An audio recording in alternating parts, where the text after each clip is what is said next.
Tying a skinny tie might seem difficult, but it's actually quite simple. Follow these steps to get a polished look in no time. Take your pick of tie. We've got one for any occasion. Start with the wide end of the tie on your right side and the skinny end on your left. Make sure the skinny end is shorter than the wide end. Cross the wide end over the skinny end, then bring it up and over the skinny end again.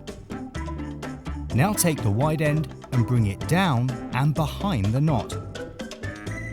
Bring the wide end up and over the knot towards your neck. Tuck the wide end into the loop around your neck, then tighten the knot by pulling on the skinny end. Adjust the tie as necessary, making sure it's straight and the knot is centered.